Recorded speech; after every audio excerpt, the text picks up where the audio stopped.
मुजफ्फरनगर में सहारा समूह की 212.51 एकड़ जमीन को लेकर बड़ा विवाद पैदा हो गया है। पूरा मामला जानने के लिए देखते रहिए TNI 24।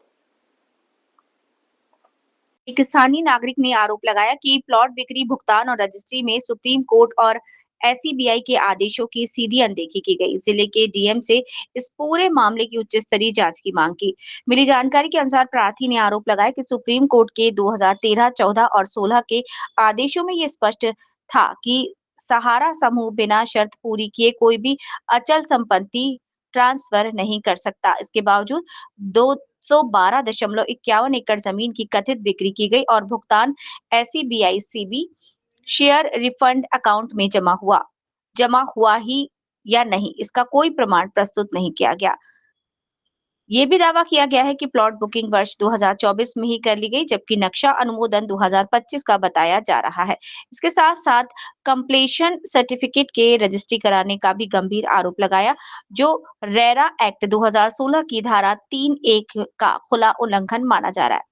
विकास बलियान ने ये भी कहा कि अब इन तथ्यों पर सवाल उठाए गए तो विक्रेता पक्ष ने प्रेस कॉन्फ्रेंस में उन्हें ब्लैकमेलर तक कह दिया, जो जांच मांगने वालों को डराने का प्रयास प्रतीत होता है।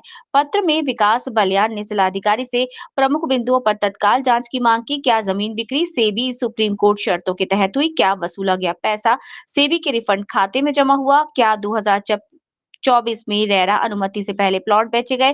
क्या नक्शा पास होने से पहले करोड़ों का भुगतान वसूल किया? इसके साथ ही उन्होंने SFIO, रेरा और सेबी, तहसील व राजस्व विभाग की संयुक्त जांच समिति गठित करने की मांग की है और जब तक जांच पूर्ण न हो, जमीन से संबंधित बिक्री रजिस्ट्री प्रक्रिया पर अस्थायी रोक लगाने का अनुरोध किया। दस्तावेजों में RTI जवाब, नक्शा स्वीकृति रिकॉर्ड, SC आदेश, सेबी पत्राचार, भुगतान रिपोर्ट, प्लॉट अलॉटमेंट विवरण सहित कई प्रमाण संलग्न किए गए। मैंने सभी तथ्य दस्तावेजों के साथ दिए। ये एक मामला निवेशकों के हित और सर्वोच्च न्यायालय के आदेशों के अनुपालन से जुड़ा है।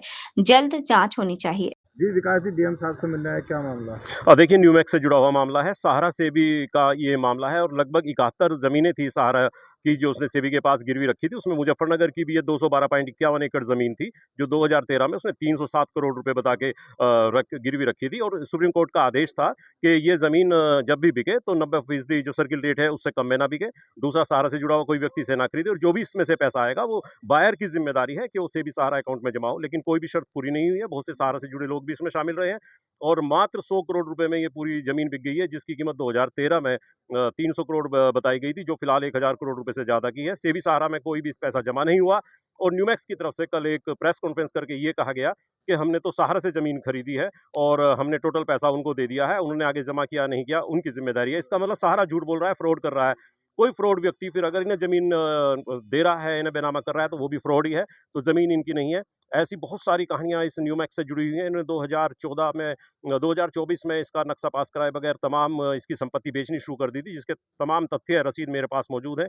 नक्शा पास इनका 2025 में हुआ, उससे पहले ये उसके बाद MDA से इन्होंने नक्शा पास करा और अभी भी इनकी ये कंप्लीशन नहीं हुई है और तनीषा गोयल मैं नाम भी ले रहा हूँ, अभी इन्होंने 200 गज के 150 गज के प्लॉट की रजिस्ट्री भी करनी शुरू कर दी है। रजिस्ट्रार कार्यालय इसमें कैसे बिना कंप्लायंस हुए एक इतनी बड़ी इंटीग्रेटेड सिटी में कैसे वो बेनामे ले रहा है, रजिस्ट्री कर रहा है, सवाल हैं बहुत सारे। इसीलिए मैं आज जिलाधिकारी महोदय के पास आया और उन्हें मैंने तमाम तथ्य दिए हैं, सुप्रीम कोर्ट की रूलिंग दी है, सुप्रीम कोर्ट के आदेश दिए हैं, मुख्यमंत्री को जो मैंने चिट्ठी भेजी है वो सारी की सारी दी हैं। इसके अलावा जितने भी इसमें रसीदें हैं वो मैंने संलग्न की हैं। कुल 71 पेज की मैंने एक अपनी एप्लीकेशन प्रार्थना पत्र आज DM साहब को दिया है कि इसमें जांच कराई जाए। ये लोग ये बोल रहे हैं कि इन्हें ब्लैकमेल किया जा रहा है। अगर ऐसे तथ्य इनके पास है कि विकास बालियान इन्हें ब्लैकमेल कर रहा है तो पहली बात तो ये ब्लैकमेल हो क्यों रहे हैं, इतनी अनियमितता इतने घोटाले इन्होंने करे क्यों हैं कि इन्हें विकास बालियान ब्लैकमेल कर रहा है।